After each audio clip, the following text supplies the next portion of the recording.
খেলার মাঠে মেলার আড়ালে বছরে অর্ধ কোটি টাকা লুটে নিচ্ছে একটি প্রভাবশালী চক্র। রাজধানীতে উত্তর সিটি কর্পোরেশনের জাকির হোসেন রোডের মাঠ দখল করে ভাড়ার নামে লাখ লাখ টাকা চাঁদা তোলা হয় মোহাম্মদপুর ক্রীড়া সংঘের নামে। উত্তর সিটির নবনিযুক্ত প্রশাসক জানিয়েছে, দ্রুতই দখলমুক্ত করা হবে ঢাকার মাঠগুলো। মারুফ চুন্নুর ছবিতে আদ্দিন সজীবের রিপোর্ট। খেলার মাঠে চলছে মেলা। 2018 সালে 100 কোটি টাকা ব্যয়ে সংস্কার করা হয় রাজধানীর মোহাম্মদপুরের জাকির হোসেন রোডের এই মাঠটি। কিন্তু এটি এখন আর খেলার উপযোগী নেই মোটেও, কেননা প্রতি বৃহস্পতিবার বাহারি পণ্যের মেলা বসানো হয় এখানে, যার আড়ালে প্রতি মাসে লাখ লাখ টাকা হাতিয়ে নিচ্ছে স্থানীয় একটি চক্র। মাঠটির কর্তৃপক্ষ ঢাকা উত্তর সিটি কর্পোরেশন হলেও প্রায় 7 বছর ধরে এখানে মেলা বসানো হচ্ছে মোহাম্মদপুর ক্রীড়া সংঘের নামে। একদিনে দোকান প্রতি তোলা হয় 400 থেকে 600 টাকা পর্যন্ত, মাসে কমপক্ষে 4 লাখ টাকা। এখানকার খরচ কেমন? এখানে 600-700 টাকা খরচ করে। 600 টাকা দিনে। আপনার দুটো দোকান কত ভাড়া? এই দুটো ভাড়া দিতে হইল আপনার 800 টাকা। আমি নিজের চোখে দেখছি, সেদিন হলো দুটো দোকান বসাইছে জন্য 1000 টাকা নিয়ে গেল। কয়জন কালেকশন করে?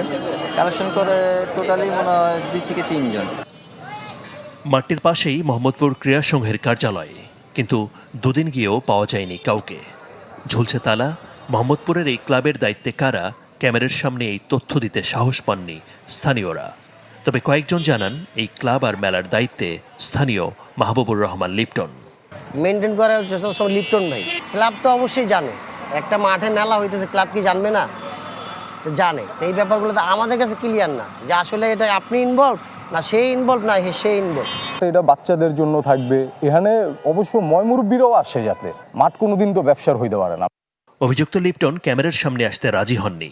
মোবাইল ফোনে অস্বীকার করেন মাঠের দোকান থেকে টাকা নেয়ার অভিযোগ। এটা একদম 100% যারা বলছে, না জেনে না করে বলছে। না আমি এই মেলার ব্যাপারে কোনো কিছু জানি না, মেলার ব্যাপারে কোনো টাকা পয়সা আমি রিসিভ করি না আমার ভাইরা। মোহাম্মদপুরের সলিমুল্লাহ রোডের খেলার মাঠেও একই অবস্থা। এখানেও প্রতি রোববার বসে বিশাল এক মেলা। নগরবিদরা বলছেন, প্রশাসনের সাথে যোগসাজশে এসব চালিয়ে যাচ্ছেন দখলদাররা। এই যে মেলার মাধ্যমে মাঠটাকে দখল করাকে যদি আমরা সুস্পষ্ট ফৌজদারি অপরাধে না আনতে পারি, তাহলে এই যে এক চক্রটা বন্ধ হবে না। এটা একটা অপরাধ হিসেবে রাষ্ট্র চিহ্নিত করবে। যারা এই প্রক্রিয়াতে যুক্ত থাকবে, তারা যারা দখল করবে এবং যারা অনুমতি দিবে, সবাই অপরাধী। বিদ্যমান আইনেই সেটা সুযোগ আছে। নোটিশ দিলাম। ঢাকা উত্তর সিটির নবনিযুক্ত প্রশাসক শফিকুল ইসলাম খানের হুঁশিয়ারি, খেলার মাঠে দখল চাঁদাবাজি চলবে না।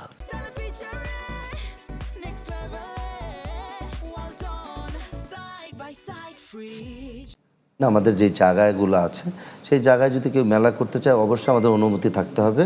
অনুমতি ব্যতীত কেউ কোনো সিটি কর্পোরেশন জায়গাকে ব্যবহার করতে পারবে না।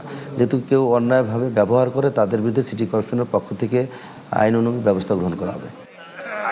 এছাড়াও লালমাটিয়া ডি ব্লক মাঠ, চন্দ্রিমা মডেল টাউন মাঠ সহ মোহাম্মদপুরের 7-8টি স্থানে অবৈধ মেলা বসানোর অভিযোগ রয়েছে। ঈদের পর মাঠ দখলমুক্ত ও খেলার পরিবেশ ফেরাতে অভিযানে নামবে বলে জানিয়েছে সিটি কর্পোরেশন। আদ্দিন সজীব, চ্যানেল 24, ঢাকা।